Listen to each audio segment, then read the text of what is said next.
ज़्यादा देर मत कीजिएगा उसमें।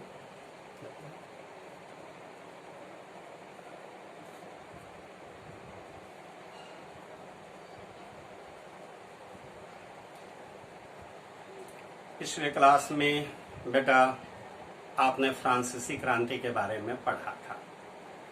आज एक चैप्टर और आगे चलते हैं, चैप्टर नंबर 2, यूरोप में समाजवाद और रूसी क्रांति। चैप्टर नंबर 1 में ही आपने देखा होगा कि क्रांति तब होती है जब वहां की जनता परेशान हो जाती है, भूख प्यास से व्याकुल हो जाती है, तो ऐसी हालत में हाथ में हथियार उठा लेती है।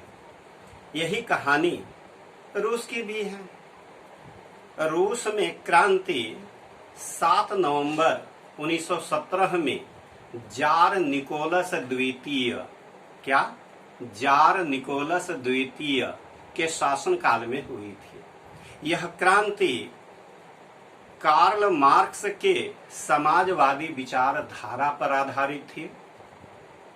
इस क्रांति के बाद विश्व में पहली बार रूस में समाजवाद की स्थापना हुई और फिर यहीं से समाजवाद यूरोप में और अन्य देशों में फैला।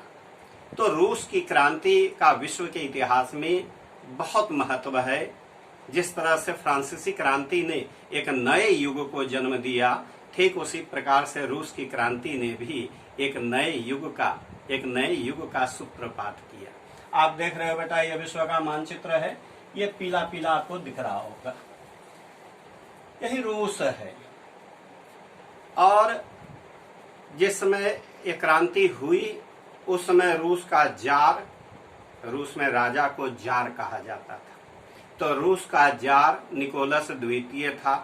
अयोग्य था, विलासी था, निरंकुश था, अदूरदर्शी था, समझदारी नहीं थी। जनता का परेशान होना स्वाभाविक था। सबसे खराब हालत तो किसानों की थी।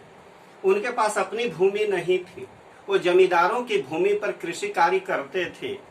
जमींदार उनसे बेगार भी कराते थे और उनका भरपूर शोषण करते थे। ठीक यही हालत मजदूरों की भी थी।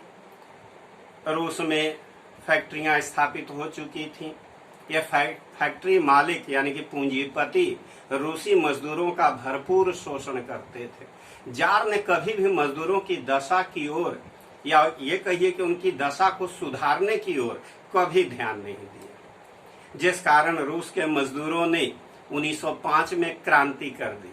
मगर जार ने बड़ी ही निर्दयता पूर्वक इस क्रांति को कुचल दिया।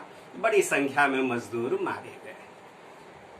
ऐसी हालत में रूस में समाजवादी नेता भी थे जो इन मजदूरों को हमेशा समाजवादी क्रांति करने के लिए प्रेरित करते रहते थे। रूस में कुछ बुद्धिजीवी भी थे। तुर्गनेव नाम आपको याद रखना है। तुर्गनेव, दोस्तोवस्की, टॉल्स्टॉय, इन लोगों ने भी अपने विचारों से रूस में क्रांति को अनिवार्य कर दिया। क्रांति करने के लिए रूसी जनता को प्रेरित किया। तो क्रांति की तो पूरी पृष्ठभूमि बन चुकी थी। अब ठीक इसी समय 1914 में यूरोप में प्रथम विश्व युद्ध शुरू हो गया। रूस भी इस विश्व युद्ध में शामिल हो गया। फल क्या हुआ कि रूस के 6 लाख सैनिक इस विश्व युद्ध में मारे गए, 20 लाख से ऊपर घायल हुए और बंदी बना लिए गए। इस घटना से पूरे रूस में असंतोष की लहर दौड़ गई। अभी लोग इससे उबर भी नहीं पाए थे कि उसी समय रूस में भीषण अकाल पड़ गया। लेकिन निरंकुश जार शाही और उसके भ्रष्ट राज कर्मचारियों ने अकाल पीड़ितों की कोई मदद नहीं की। ऐसी स्थिति में रूस में क्रांति अनिवार्य हो गई और यही कारण है कि रूस में क्रांति हुई। इस क्रांति ने बहुत बड़ा परिवर्तन लाया। इस क्रांति के परिणाम स्वरूप जार निकोलस का निरंकुश शासन समाप्त हो गया।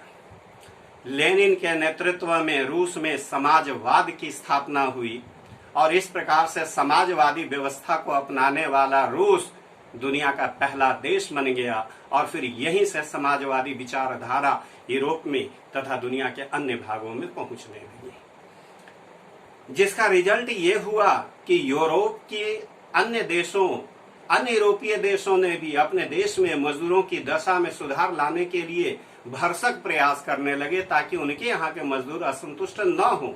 तो क्रांति तो रूस में हुई, लेकिन पूरे यूरोप के मजदूरों की दशा में सुधार हो गया, जो कि बहुत बड़ी बात है। इसके बाद रूस का बहुत तेजी से इस क्रांति के बाद सैनिक और आर्थिक विकास होने लगा और देखते ही देखते रूस दुनिया की एक महाशक्ति बन गया। तो इस तरह से इस क्रांति ने रूस का बिल्कुल काया पलट कर दिया। इस क्रांति के जो परिणाम हुए बड़े ही महत्वपूर्ण और दूरगामी हुए। वैसे तो टॉपिक समाप्त हो गया है, लेकिन एक छोटा सा टॉपिक और है जिस पर मैं चर्चा करना चाहूंगा, और वह है खूनी रविवार। क्या? खूनी रविवार, ब्लडी संडे। एक्चुअल में रूस में मजदूरों की दशा बहुत खराब थी, जिस कारण मजदूरों ने 22 जनवरी 1905 ईस्वी में रविवार के दिन एक जुलूस निकाला और ये मजदूर जुलूस की शक्ल में ये जार से मिलना चाहते थे, एक प्रार्थना पत्र देना चाहते थे, अपनी दुर्दशा की ओर जार का ध्यान आकृष्ट करना चाहते थे। लेकिन जार के आदेश पर रूसी सैनिकों ने उन निहत्थे मजदूरों पर गोलियां चला दी, जिसमें सैकड़ों मजदूर मारे गए। चूंकि वह दिन रविवार का था, इसलिए रूस के इतिहास में इसको खूनी रविवार कहा जाता है। तो बेटा चैप्टर समाप्त हुआ। मैं उम्मीद करता हूं कि आपके समझ में बातें आई होंगी। आप ध्यान से पढ़ो बेटा, 9th क्लास है, नोट्स आपको वेबसाइट में उपलब्ध मिल जाएंगे। Thank you.